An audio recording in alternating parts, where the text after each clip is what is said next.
An evil company, and unfortunately they have the fan base for it. Recently they made it a thing that if you were caught hacking or modifying the Nintendo Switch 2, they could basically just brick the whole thing and make it so that you could never use the Nintendo Switch 2 again. Honestly, for me, that's the same thing as having your car disabled for literally just changing something as simple as your tires. Not the same, but you get the point. Add that to the fact that when you pay your $80 to $90 for a physical copy of the game, you're not actually paying for the game itself. To them, you're apparently just buying a pass key physically to be able to play the game, and you're not actually going to have any of the save files on your system, or at least any of the main game files, that is. All of this is to combat against modding and hacking, but for me, modding personally has always been so good, especially with single player games, because they help a lot with replayability. And when it comes to hacking consoles, as long as you're not trying to hack them and then resell them for profit, I feel like it really doesn't hurt anybody because you're still getting sales and Nintendo's still making money. I feel like it varies person to person depending on personal experience, but let me know what you guys think and make sure to follow for more. Peace. So, guys, Nintendo wants fans to own nothing when buying the Switch 2. But, and this is a big one, but now Backlash is growing. So Nintendo basically has passed these policies, updated their user agreement, which they forced everyone to accept. You did not have a choice, where you lose your right to even sue them unless you send a certified letter to them within 30 days, telling them, retaining your right to sue them. And basically, now you lose rights to your Nintendo Switch hardware. So, for example, this actually goes back to the Nintendo Switch 1 as well. If you own a Nintendo Switch, it doesn't matter if you purchased it before or after the user agreement, you now no longer own it, and they will disable it eventually. It's now just a license. That the software is now licensed. You own the physical outer shell, although you really don't own that either. And then, because Nintendo has made it very clear that they will brick the device entirely, functioning, rendering it completely unusable. People think this is only for the Switch 2. No, it's also for the Switch 1. We now no longer own absolutely anything, and we also have to pay $80 for games. But massive backlash is now here, and that is going to make a huge deal as people are beginning to refuse to pick up the Switch 2 and are canceling their pre-orders. Why are so many people beginning to cancel their pre-orders and refusing to pick up the Switch 2? And how is that going to affect Nintendo? Believe it or not, Nintendo has a history of experiencing this.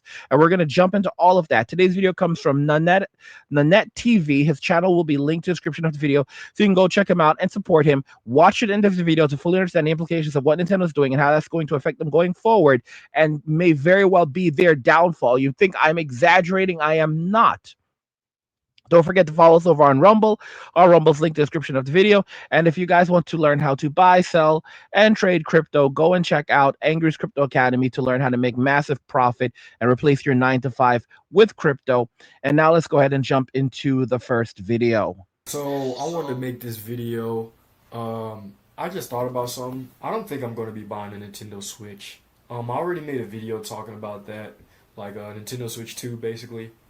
Nintendo Switch is like they're doing too much right now. If this is true, like $90 to $80 for a game a piece is insane. I just saw something too where where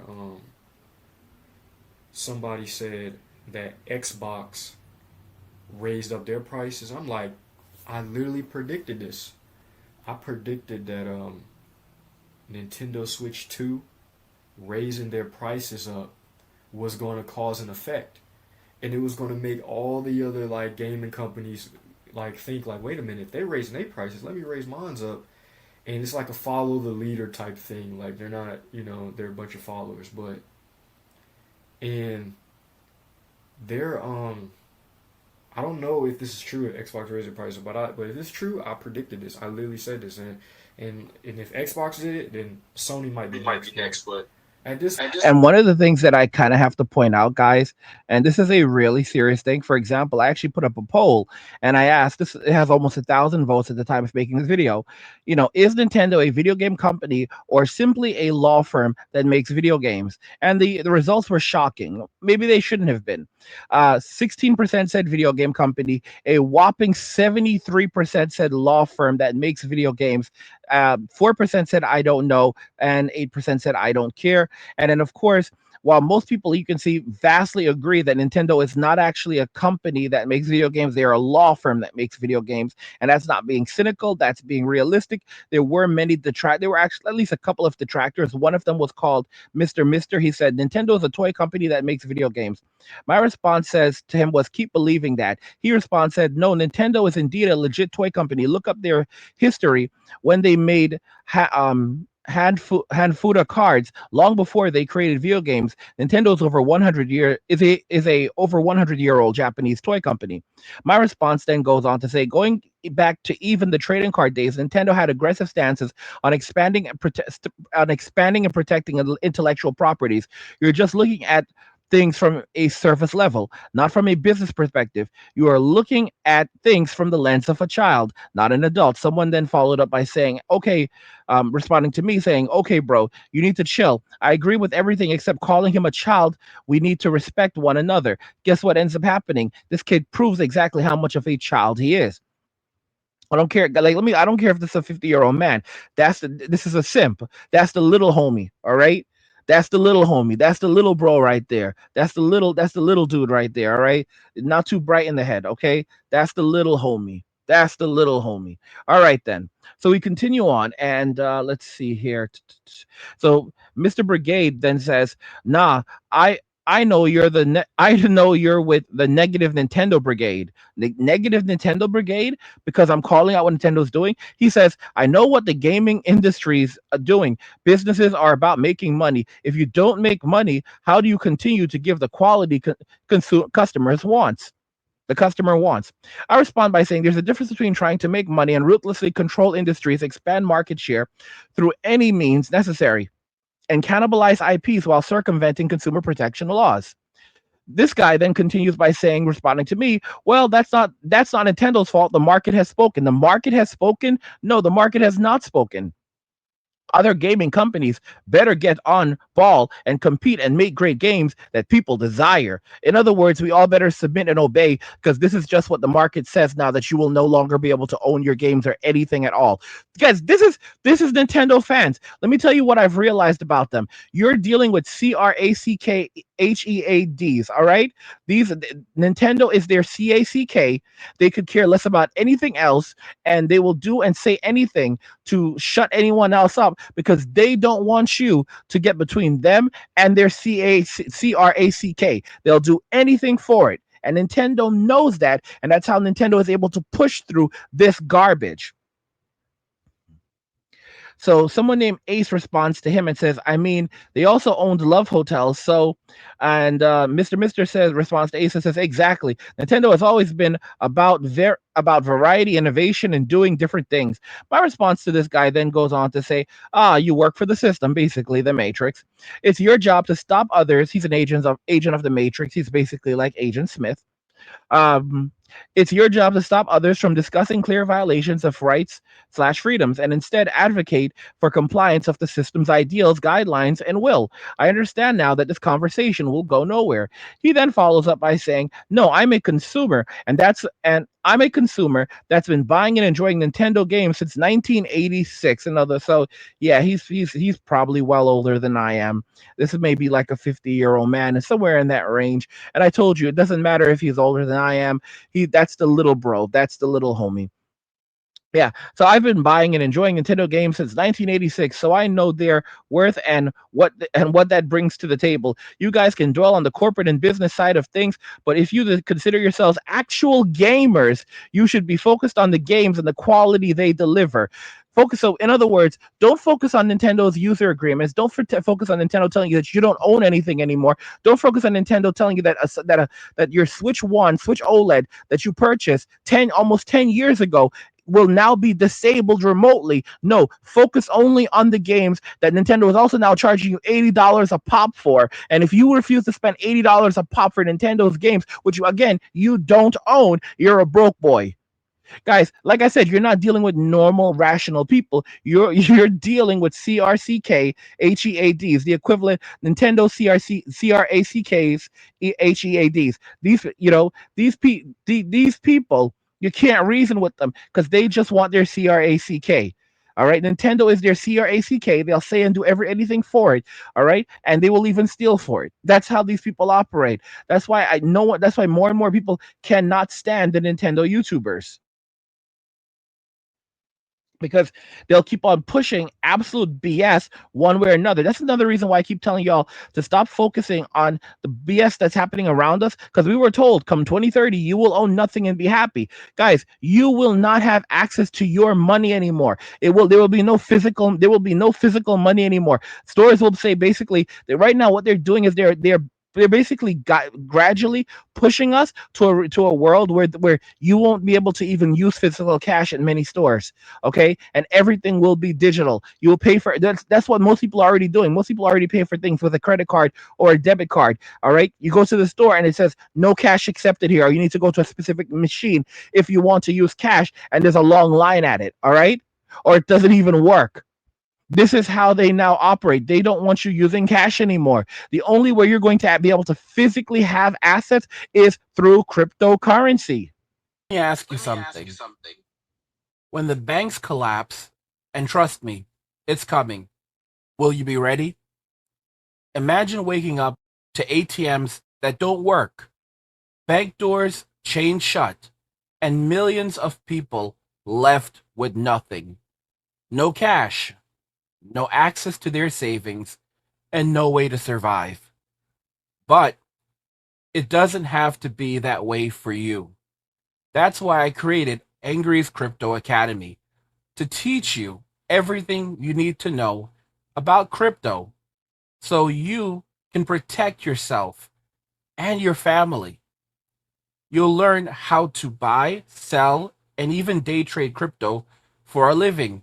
Plus, we alert you to new crypto trends so you can profit before everyone else even knows what's happening.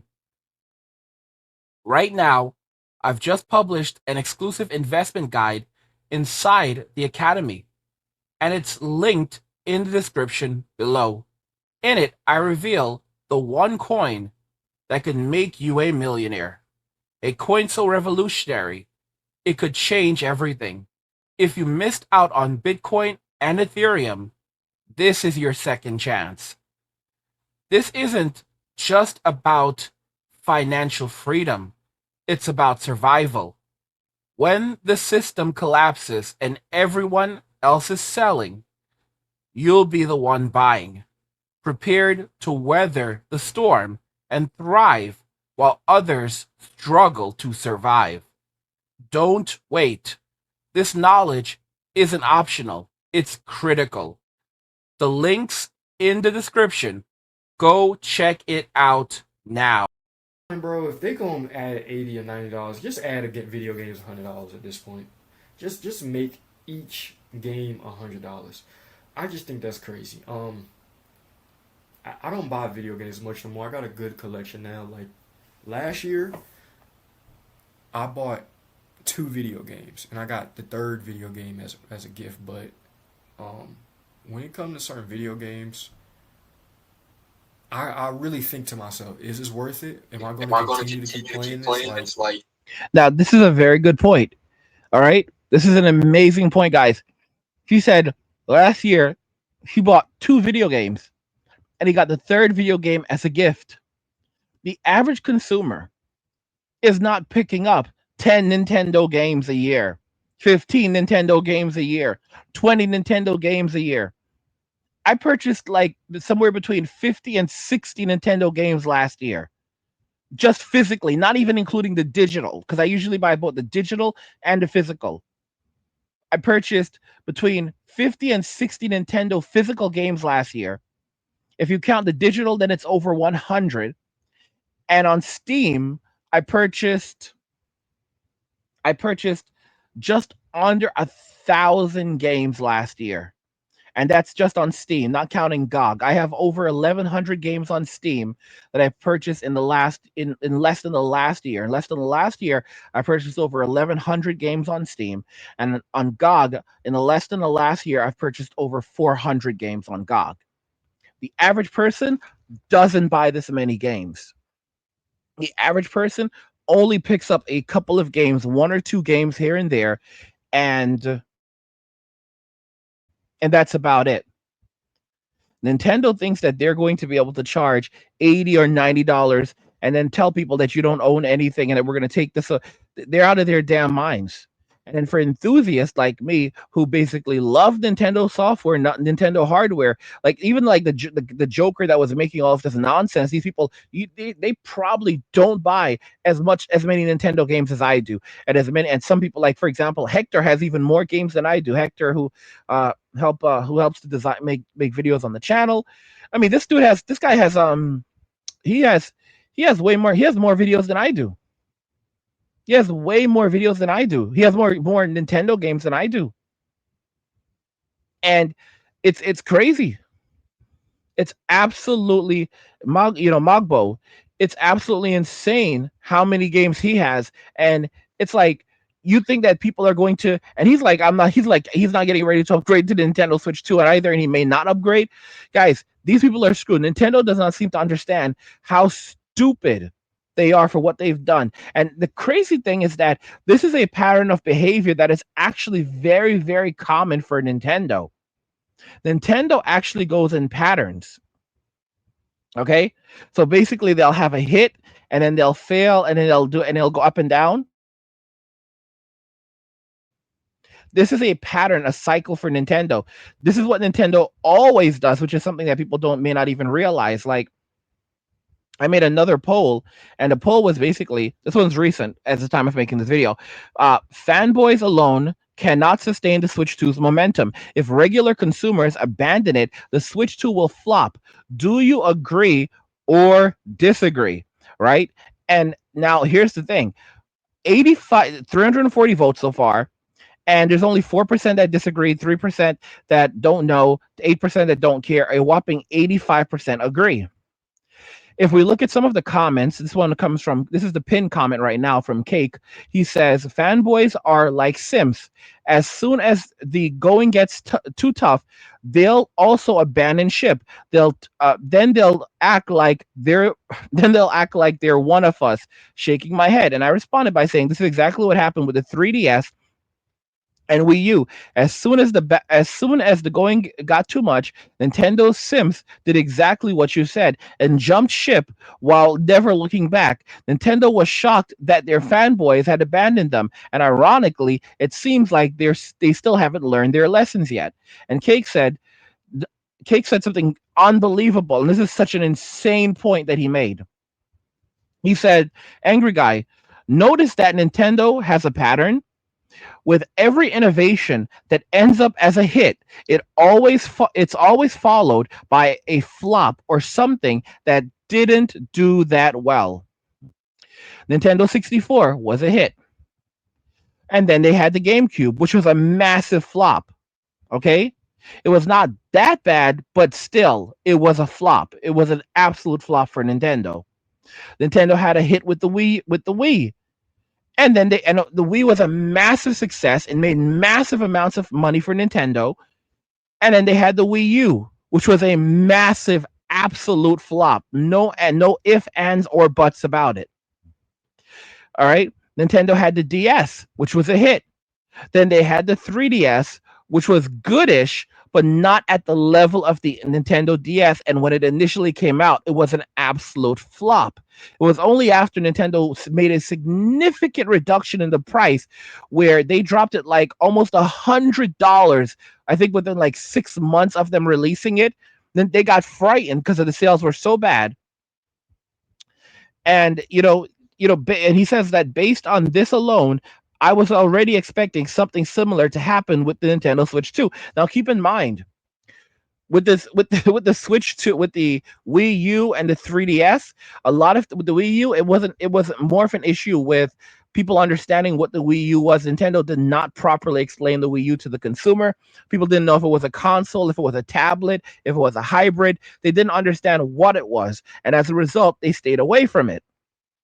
With the 3DS was priced way too high. Nintendo, and even the president of the time at the time, Reggie Fils-Aimé, who was the former Nintendo president, went to Nintendo and he said to Nintendo, "Listen, do you think you could price it like $30 less, something like that? He's like, do you think you could bring it down to maybe like $229 instead of like 269. And Nintendo was like, no, we're Nintendo. We've got it like that.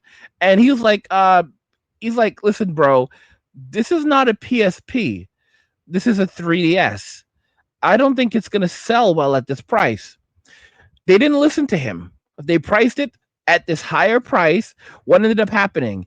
It flopped so bad that within 6 months, Nintendo dropped the price by like almost $100. Well below 100, well below like one night. Like Reggie was like, I just want a $30 cut. I just wanted you to price it, $30 less. Nintendo was so freaked out, they dropped it by almost $100, costing them significant amounts of money and never fully recovering. When the Switch came out, the Switch actually had almost no games for months. One of the major reasons, or for like the first year, one of the major reasons why it had no games is because it had very, very bad third-party support. Almost no developers wanted to develop games for the Switch 2 because they did not trust Nintendo. It took years, it took almost a decade for Nintendo to rebuild trust with developers because developers, many of them felt burnt on Nintendo's hardware. When it came to the Wii, Nintendo made massive amounts of money from the Wii. Nintendo made massive amounts of money from the Wii, but but a lot of developers felt screwed over because Nintendo did well, but they did not. So as a result, many avoided the Wii U, and plus consumers were not buying it. So that was like a double, like two nails in the coffin right then and there, the final nail. And then with the Switch, it was only after people started buying it and saying they like the portability aspect of it. And Zelda, if Zelda never worked out, if people did not really say, "Oh my gosh, Zelda's incredible," and really engaged into it, it would have been the Switch 2 would have never seen the success that it saw now. And we would be saying that, yeah, the hybrid design just was not going to work. People prefer dedicated consoles and so forth. I mean, when the device came out for $299, it sounded too expensive. We all expected the original Switch to come out for maybe around $200 or $250, about 250, but $299 at the time was like, yeah, that's way too much. But in the end, the value that people received, oh wow, it's both a console and you were willing for the work with the trade-offs. And eventually developers began to come around, but it took years. It took many, many years. Now Nintendo is doing this again to developers where the game key, where the physical media, you don't have choices where you can have 16 gigabyte cards, 32 gigabyte cards, or 64. Now they only have 64 gigabyte Switch 2 cards, which is very strange. And at least I'll explain why it's not as strange as you think. But it's strange. It's strange initially because, for example, if a game is small and only needs a 16 gigabyte card, then it's cheaper to produce it. Yet Nintendo's like, nope, we're only making 64 gigabyte cards, and if you want to use a 64 gigabyte card, then it's going to cost you a lot more. It's going to cost, like, the card itself is going to cost like between like $10 and $15 or more. So it's like developers are going to have to eat that cost. When it comes to like Cyberpunk, for example, it's going to ship on that card, but at the same time, CD Projekt Red did not make a lot of money off their original games that they shipped, and they're not going to make much money, evidently, off selling Cyberpunk on the Switch too. But they make their money in other ways. They honestly do. Like, they're the ones who own GOG, and even though they've gone extremely woke, they own, they're the company that owns Good Old Games, GOG, where you actually can own your game. So they kind of have a history of doing this type of thing, where they're very, very pro gamer, and their entire identity is built around game ownership. In fact, to my understanding, in many cases, with some CD Projekt Red games like Witcher 3, they have even, like, in the past, evidently shipped, like, provided PC codes so that you can play your games on PC as well as console. So they're very, very pro console. Very, very pro PC. But with what Nintendo is doing, where they've made it clear, and they've even released a statement saying that they're moving towards digital, especially with the game key cards, where you purchase a game key card now, and the game key cards, you don't actually own the software. It's just a card that you put in your device, and then it downloads then it downloads the actual game from the internet. And the thing is, the benefit of physical media is that you don't have to have a million SD cards. You don't have to have like all of these SD cards or large SD cards. You can basically just swap out your games, and you have that convenience. You don't have to worry about storage. With the Nintendo Switch, no, you have to pay for these expensive micro SD express cards, like $100 for a 256 gigabyte card, or 128 gigabyte card. $100. Nintendo has lost their damn minds. Okay, if you want a 1 terabyte, be prepared to spend 200 or well over $200. Like, guys, the Nintendo Switch, when you factor in the cost of the Nintendo Switch, the 2 games, a Pro controller, because you're not going to want to use if you're playing on your television, you're not going to use you're not going to use the Joy Cons. It's not feasible. It's not realistic. 2 games and a micro and a decent sized storage card, micro SD express card to hold your games on, you're spending $1,000 when you factor in the taxes. $1,000 for this thing, it provides significantly less value than even a PlayStation 5, which is unbelievable, or an Xbox Series S or X.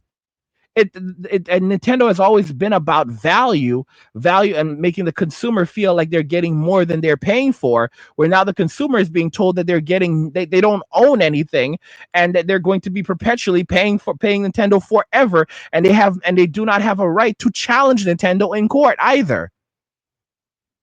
This is crazy. So based on this history, it shows you that there's like now that this will potentially have a big implications for Nintendo and backfiring them significantly. Not only will it backfire them with the consumer, but it can backfire them on them in court. There are these idiots in the comments who are like, "Oh, other companies have been doing this forever." No other company has done this, saying that they can brick your device. It's like buying a car, and then the company you bought it from telling you that they're coming to take the engine. Guys, this is unprecedented, and it violates consumer protection laws. It violates, like, I think, part of like the amendment, like the Constitution. This is insane stuff. And Nintendo, because they operate as a law firm first, video game company second, they basically don't see what they're doing as wrong, and they just look at it as, well, you know what, who can stop us? They're evil. It's an evil company. By the way, guys, and they can also come after you for saying things like this on social media. So me making this video right now, talking about what Nintendo is doing and how Nintendo is acting, the Nintendo stripping you of your rights, fan backlash, they can come after me for this as well. They can suspend my Nintendo Online account. And here's the thing: these people, the Nintendo fans, that's what they want done, because I've been threatened, guys. I have absolutely been threatened by Nintendo fanboys. I should have showed you guys. I should have showed you guys the screenshot. I just did not bother with it, but I did get a message from a Nintendo fanboy who basically threatened to try to get me to silence me on this platform, claiming that I'm lying and blah blah blah. And this is who they are as people, because they want their CRACK no matter what, and they will do anything to get it, including silencing whomever they have to silence. And they operate just like Nintendo, because Nintendo is their dealer. And then you wonder why so many people are now saying, yeah, I'm not going to buy this thing. Like certain games that I got, I haven't played in a while, and I think everybody has that one game or a couple games they ain't played in a while. But I have at least 4 games, at least 3 games I could go to right now. One game I've been playing consistently is Boxing Undisputed. Another game I've been playing consistently is Dragon Ball Spark and Zero. Not that consistent, but I've been playing Spark and Zero a lot. A lot of people hating on that game. A lot of people say it's dead, but a lot of people say it's back alive, or whatever. The game didn't die to me. I don't care. I'm gonna play that game probably later today. But that I got UFC 5. I'm gonna get back. I ain't get back on that. Wow. But overall, it's just getting out of hand now with these video games, stuff like that. Like, if it's like this, who knows what it's gonna be like in 20 years from now? Who knows where video games are gonna be at in 20 years from now? Like, you know,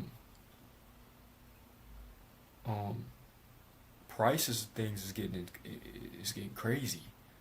Like like I said, video consoles is basically about $1,000 now for a console. So, but the only game that I see worth it for the rest of this year, me buying, because I ain't bought no games this year. The only game I'm gonna be buying is GTA 6. But outside of that, another game I might buy, I'm gonna wait till it get on sale. Because every time it gets on sale, it's like for $10 to $20 or $30. Is WWE 2K25. I'm probably gonna get that soon or maybe next month. I don't know.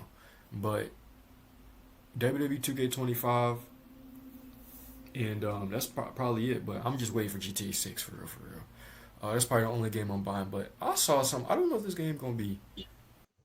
I mean, guys, it is what it is. Guys, people are moving over to PC as well. I'm going to do another video more than likely discussing this, but SteamOS just released for handhelds, gaming handhelds, and the Steam OS, the official SteamOS build is now on the Legion OS, and it's getting glowing reviews from some reviewers who are basically making it clear that SteamOS basically fixes the big problems that you have when gaming on a gaming handheld using Windows. It was always Windows that was the problem. If there's any flaws, it's in the hardware that the devices that's running SteamOS, not so much SteamOS itself, and it'll only get better over time. It is vastly superior, however, to Nintendo's platform. To Nintendo, it's night and day. And even when it comes to things like, let's say, battery life, it's not like the Nintendo Switch 2 has incredible battery life either. And now one of the biggest things that sets this apart is you'll be able to go into a store and purchase you could not purchase a Steam Deck. You had to be, from a store. You had to basically order it and then wait for it to arrive, unless maybe you were purchasing it at GameStop if they resell Steam Decks. But no, now it's completely different. Now, you can go and purchase a Legion Go S, you can go and purchase a Legion Go S at a Best Buy, or maybe even a GameStop if they carry them, and because I know Best Buy definitely carries them, and you can walk into the store. You can walk into the store, pick one up, and walk out, and just turn it on, sign into your Steam account, and that's it, and start playing your games. And your games are instantly available to you. You can begin downloading them. You don't have to spend $1 million for a micro SD express card. You can use, I believe they support the just normal micro SD cards. They may be slower than micro SD express, but it's still a much better value. It's still a much better value. It's still much cheaper. And you have some cards that can reach, I think, like up to 200 megabits per second, which is still plenty for most gamers. So it doesn't make any real difference right there. Okay, it's a much better value, guys. I mean, like, for example, like so many games I see on YouTube, like a new trailer for, and I'm like, oh, I wonder if it's like, oh, PlayStation, it's coming to PlayStation. How much is this? Is a $50 game. Oh, let me go see if it's coming. Let me see if it's been on Steam. Oh, it was on Steam 2 years ago, 3 years ago. Let's go check out a key shop, because they're what we call key shops, where you can purchase your games. You can purchase keys for these games that from key resellers. Some are official key shops that get their keys directly from the manufacturer, and they work with the manufacturer of the games, maker of the games. And there are others who get the keys. They purchase the keys. They still have to get them from the maker of the games, and then they resell them on other key shops that are not officially linked to the manufacturers. And you can purchase these keys often both from official and from official sources for like pennies. Like I'll look at a game, I'm like, yeah, I'm not going to spend more than $1 for this game. It's $50. It's $50 on Steam. I'm not going to spend more than $1 for this damn game. I go to a Keem shop. Oh, yep, it's available for $1.07. I pick it up for $1.07, and plug it in. I get the deluxe version. I'm not making this up. And now I have this expensive game, with all of the or even the deluxe version of it, with all of the great stuff that costs $80 on PlayStation 4, PlayStation 5, PlayStation 5. You're paying. The console peasants are paying $80 for this, for what I just paid, like $1 or $4 or $5 for, or sometimes it's even still on sale on Steam. So like it's selling for $50 on console, it's $3.99 on Steam. So I can just pick it up directly from the Steam platform for $3.99. All right, $3.99. You've got to be kidding me, guys. So now that people will finally be able to go and pick up a Steam, a device that runs Steam OS right in the stores, and they're not too far, in terms of power. You can pick up one that's right around the same price as a Nintendo Switch 2, which is or maybe a little bit more expensive, but you're getting so much more value. Or you can pick up something that's more expensive, like $800, like double the RAM, double the VRAM, and like double the processing power. But you find what works for you, and you can and then load your library in there and play your games, and it gives you a Switch like experience with just way more options. You can now change the presets around. You can boost the visuals. You don't have to worry about updates. Like, everything is handled by the OS. Everything is handled by Steam OS. So any updates for the games are automatically installed. You can also play games from other PC games on it. So games from GOG, games from platforms like itch.io, games from so many other sources. You can now download your games and play them there as well. It's like you can do emulation on there. You can run, like, I believe there's some emulators on, right, that you can purchase directly from you can get directly from the Steam store, and start just loading up your damn games and playing emulated games. I mean, it's just such a better deal, and it's much more affordable to give it to a child, even if it costs more than the Switch 2, at, let's say, like, $600. Right off the bat, for the price of one Switch game, you're going to have multiple games. You could give your kid 5 games for $50. 5 amazing brand new games that came out in, like, the last couple of months or the last couple of years for $50. 5 or 6 games versus one game on Switch that now costs $70, $80. Okay? You've got to be kidding me. Parents are going to look at the value and say, "Yeah, it makes more sense to give them a a Steam Deck handheld, and let them play that." And if they're like, "Oh, Dad, how do I do this?" or there's something they don't understand, because for the most part, you really don't need to tweak it. You can actually just load it up and play your games on there. But if you want to do more, you can do more. So, if for those who it's getting to the point now where you can confidently give it to your kid, and your kid can load their games and play their games on it without too many issues. And if they want to do more, if they get older, or if you want to help them, you can actually change the presets around. And you just have to do a bit of learning. You have to go online, learn how the different features work, what TDP is, turtle graphical power, um, ultra settings, lower settings, ray tracing, turning ray tracing on and off, rasterization. But these are things that you gradually learn. And of course, I feel like there's way too much toxic positivity when it comes to the PC gaming sector, because this stuff can be hard. But with the Steam Deck, really, the Steam OS really bridges this gap, and it makes it. If you just want a normal console experience and don't want to have to do anything, you can do that. If you want more from your games, you can also do that as well. All right, it's built for everyone, and it's only going to get better over time, and you have much better ownership of your games as well. That's the most important thing. You get a console like experience without the console prices that are now cost. Like, we all know, the PlayStation 6 is going to be about $1,000. All right, like, they'll try guys, could you imagine some BS like Sony does, like $699? Oh my gosh, it's only $699. And the PlayStation ponies are like, "It's only $699. Thank God. I thought it was gonna be $1,200. You need to thank Sony. You need to thank Sony. It's only $699. It's probably gonna be about $699. It could be more, but it's probably gonna be $699. I don't think $599, because the first one came in at $500. I don't think it's going to be $699. The digital version was $400 when it launched, and then the version with the disc was $500, I think. And then they raised the digital version price later on when they came out with the slim version. But yeah, I think it's going to be $700. I don't think it's going to be $600 for the PlayStation 6. I think it's going to be 700. 600 at this point now seems cheap. It's 600 for the PlayStation 6. When you consider how much prices have gone up, now seems cheap. I think that it's going to actually end up being something like a thousand. I think it's going to be more like $800, like 700, like 600, minimum of 700. But I think 800 is more than likely. I think 699 is more than likely. I don't even think 649. I think 699 is probably what it's going to cost, especially when you consider the effect of the tariffs. I think definitely 699.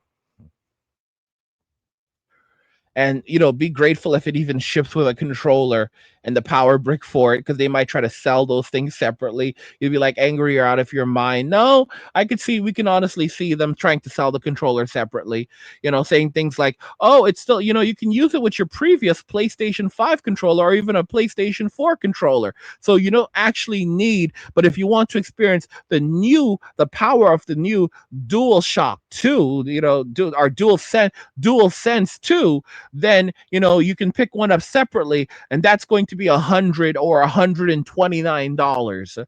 It's incredible value. You're like, wait a minute. So if I pick, and the kickstand is not included, and like the stand is not included, so that you can sit it up vertically. So wait a minute. Let me check this out. The console costs $700. That's right. And then you have to buy the controller separately for $100. That's right. So that's $800. That's correct. You're right. And also the stand, that's separately. That's 50, right? That's correct too. Wait a minute. So that's 700 for the console, 100 for the controller.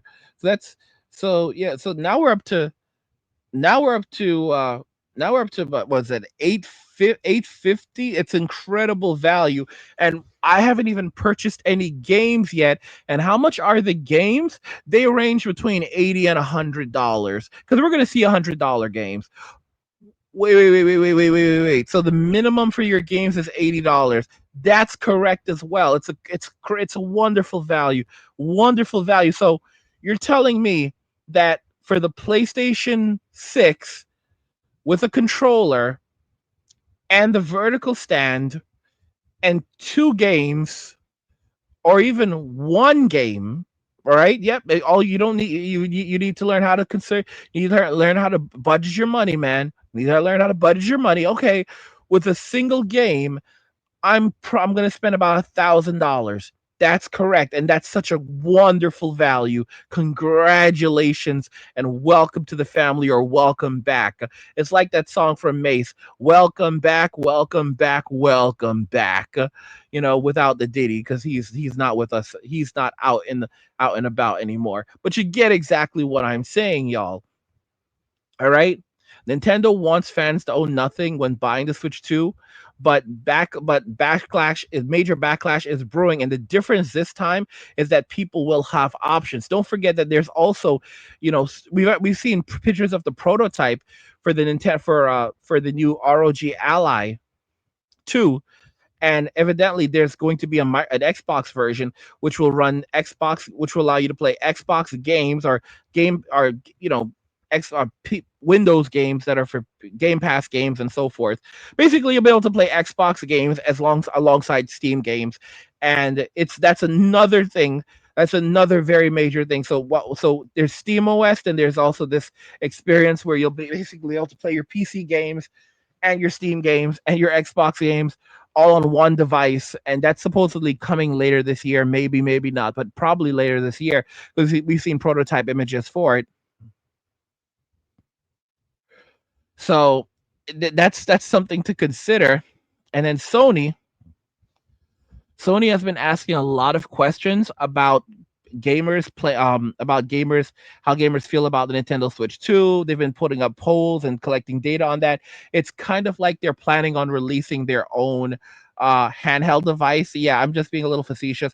There's been a lot of reports and intent that Sony is actually working on their own PlayStation device. They're in the early stages of it, and it would play PlayStation 5 games and probably PlayStation 6 games, not at the same resolution,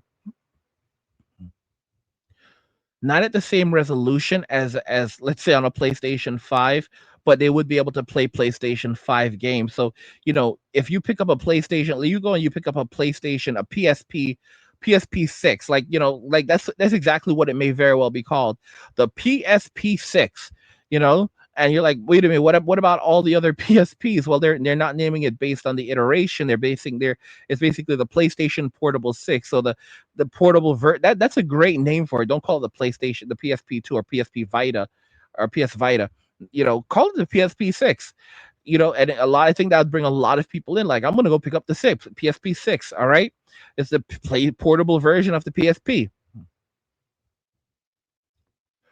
So, people are like, I'll pick up the PSP 6 and I can play, PlayStation 6 games portably on this device. I can stream them as well. Maybe not all of them work perfectly, but I can use it kind of like a portal as well and stream some games in like full resolution. Or if I'm out and about, I can just play them natively on the device. For a lot of people, that's going to be good enough. So, and yes, it's not like you're going to have to go and buy separate games, because the same games that you're playing on your PlayStation 5, PlayStation 4, you can go and you can play your entire PlayStation 4 library, PlayStation 5 library, and PlayStation 6 library, or most of those games on your PlayStation, on your PSP 6. That's it. That's really it. A lot of gamers are going to go down that road, because they're gonna say, okay, well, then I'm just gonna do that. I don't really care about the Switch like that. And this device is going to be more powerful than the Switch 2, because it's going to be armed with more than likely AMD's latest APU, which is going to deliver considerable performance. Way much more powerful. It will be way more powerful than the Switch 2. And it'll probably be on par, my guess, with a 4060 GPU. And a 4060 is a pretty powerful GPU. The thing that holds the 4060 back the most is probably, I think it had 8 GB of RAM. That's the thing that holds a 4060 back the most. But with the PSP 6, it's going to undoubtedly have it's going to undoubtedly have at least 16 gigabytes of RAM. But my suspicion is that if done like Sony, if it's the next iteration of the PlayStation, my guess is that it's probably going to have more like 32 gigabytes of RAM, which is going to mean that it's going to cost a bit more. But by putting more RAM into it, it's probably not going to have more than 32, because that's the PlayStation. The next PlayStation, the PlayStation 6, is probably not going to have more than 32 gigabytes of RAM. It'll probably be 32 gigabytes of RAM, and the PlayStation 6 Portable will probably be 32 gigabytes of RAM, and that 32 gigabytes of RAM is going to basically be enough to ensure that pretty much all future games are going to be able to run on the device. So pretty much all PlayStation 6 games, PlayStation 4, PlayStation 5, PlayStation 6 games will be able to run on this device. It may need a bit of optimization, but it's not going to need the same level of power. And if you can deliver 4060 performance on a handheld, 4060 right now, the Xbox, the Nintendo Switch 2 is 2050 performance. Evidently, that's the performance. It's equivalent to a 2050 GPU. That's a pretty low end GPU with pretty bad performance. Pretty bad, not great performance. And compared to a 4060 with a massive amount of RAM available, with 32 gigabytes of RAM available to it, no, bro. That's massive, and built upon this new architecture, like the next generation, supposedly the next generation architecture, I think RDNA 4 or UDNA, which is the architecture that comes after RDNA. This thing is going to be a freaking powerhouse, specifically because it's going to have FSR4 support for FSR4 or FSR5 if it's available by that time, directly integrated into it, so developers will be able to access that natively. No, guys, and not just FSR4 or 5. It'll support undoubtedly Sony's next gen version of PSSR. So PSSR2. With that technology, PSSR2 directly integrated in, that directly challenges DLSS that's currently integrated into the Switch. No, guys, these games are going to look unbelievable on the PSP 6. unbelievable because of that digital upscaling technology. So it's yeah, my like Nintendo with their crap with their crazy expensive games, there's going to be more options than ever. And then with Steam OS and then Microsoft basically saying we've given up and we're just going to, release a device that literally allows you to play your Steam games alongside games on Game Pass and Xbox. Nintendo is basically going to be the ones left behind. Even some studios are now saying that yeah, they're not sure about charging $80 for a game. You're seeing games like Doom, The Dark Ages flop, where people don't want to spend $70 for a game, let alone 80. And right now we're experiencing extreme fatigue because what companies don't understand is that while prices have gone up significantly, that means that people have less disposable income. So even if people were making significantly less money many years ago, the fact is they had more disposable income. Now they're spending more for everything and they have less disposable income. So it would have been easier to push an $80 game years ago when people were making less money but had more disposable income than it is now to try to push an $80 game where people make maybe slightly more than they were making 10 years ago, almost 10 years ago when the Switch 2 came out, but they have far less disposable income than they did at that time.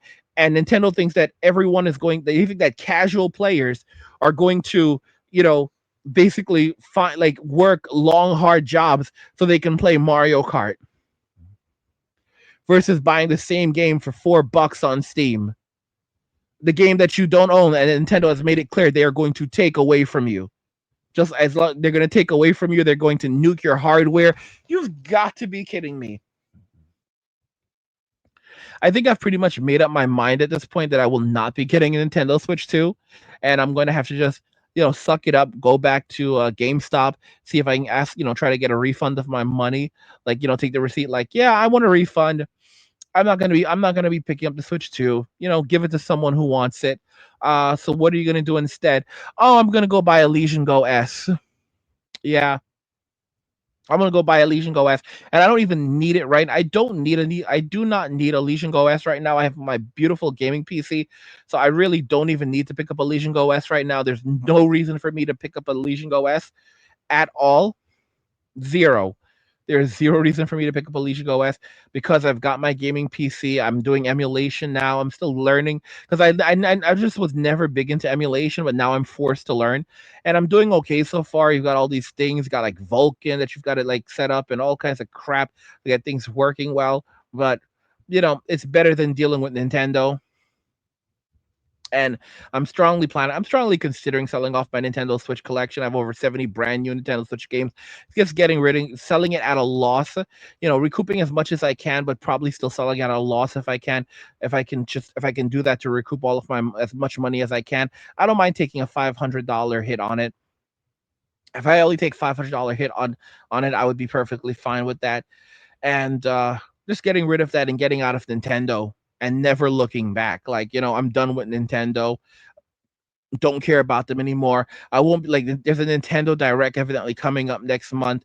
I in a few weeks, maybe next week or this coming week or whatever next month. I don't really care. Don't care. You know, I could care less. I'm not going to be waking up to watch Nintendo Directs anymore.